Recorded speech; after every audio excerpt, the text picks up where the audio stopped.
Okay, so I'm not very good at playing basketball, but I love to watch it. Growing up in Canada and a Toronto Raptors fan, I was kind of getting used to disappointment. But one weekend in 2016 gave me a lot of hope for the future of basketball in Canada. I'm Nick Lansdown, and this is the 2016 NBA All-Star Game, a crazy moment in NBA history.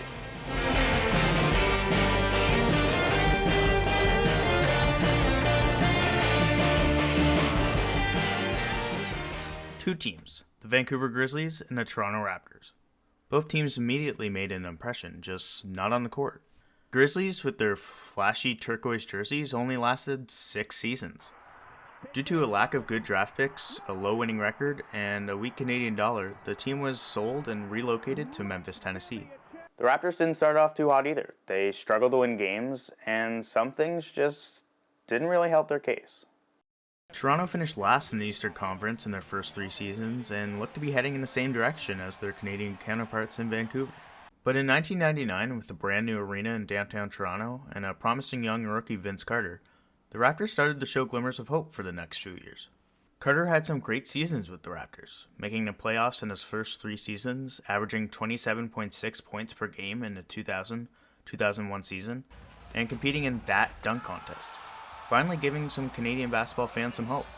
But after struggling with injuries, the team's lack of success without him, and frustrations with upper management, Carter requested a trade out of Toronto, ending the Vince Carter era. The next decade, the team struggled to make the playoffs, and when they did, failed to make it past the first round. Upper management failed to attract any big names in free agency and to build a team around future Hall of Famer Chris Bosh, who left the team after the 2009-2010 season for a heavily stacked Miami Heat.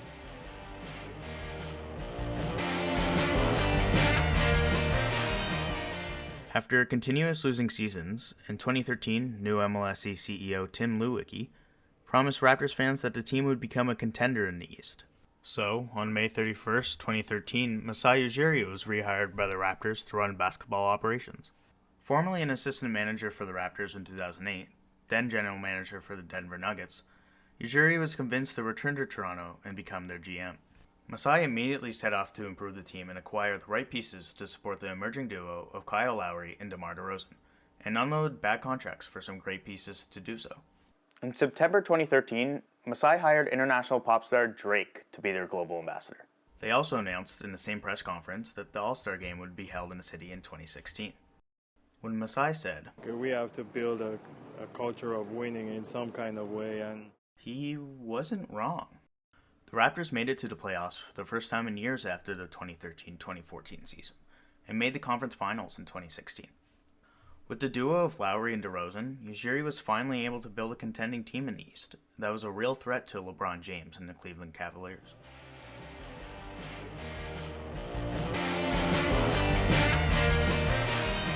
Six years ago, the NBA looked very different. All was good and balanced. In the East, Dwayne Wade was still leading the Miami Heat, Carmelo was still the king of New York, and LeBron was back in Cleveland with Kyrie. In the West, Russ and KD were still paired up in OKC, the Splash Brothers were making waves and destroying records with the Warriors, and Kobe Bryant was still playing in the league. In 2016, Isaiah Thomas was having a career year for the Boston Celtics, but later struggled after being traded to the Cavs later that year. Kawhi Leonard was still a member of the San Antonio Spurs, but since the 2016 All-Star Game was traded to the Toronto Raptors, won a championship with them, and then signed with the Los Angeles Clippers. Kawhi's current Clipper teammate Paul George, also a 2016 All-Star starter, was a member of the Pacers in 2016.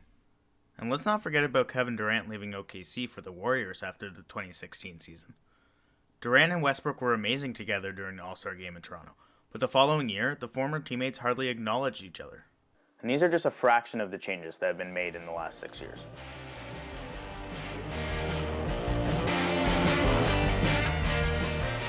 Saturday, All-Star Weekend 2016, skills competition, hands down the best of all time. Most known for an insane dunk contest with Zach LaVine and Aaron Gordon, but also an intense skills challenge between Rookie Cat and Isaiah Thomas, and an impressive performance in the three-point contest by Splash Brothers Steph Curry and Klay Thompson.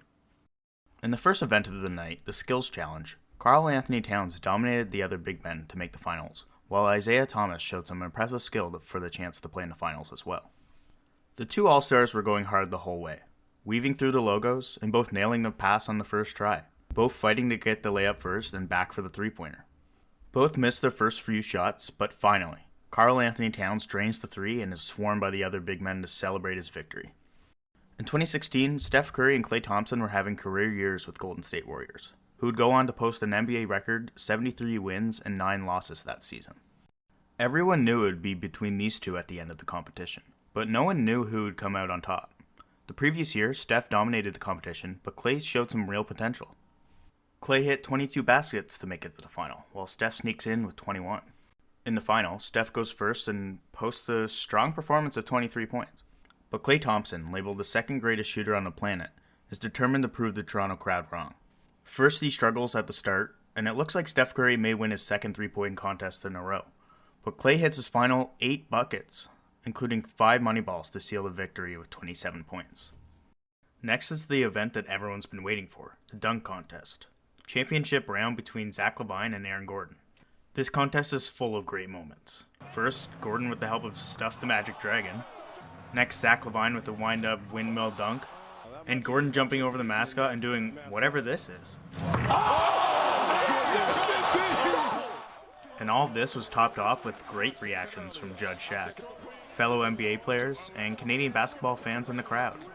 The skill, the athleticism, and the creativity that was used in this dunk contest is unmatched by any other.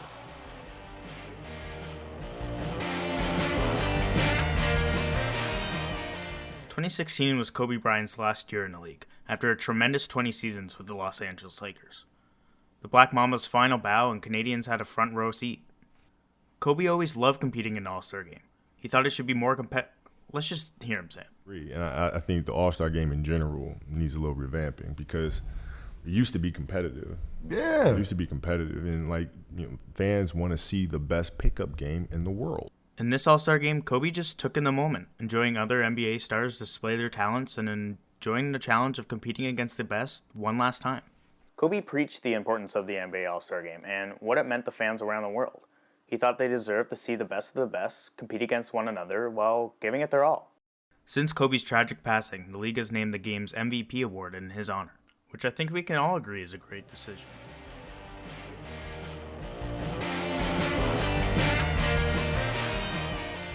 The 2016 All-Star Game was a crazy weekend, and it deserves its page in the history books of the NBA.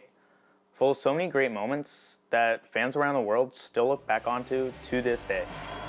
Thank you.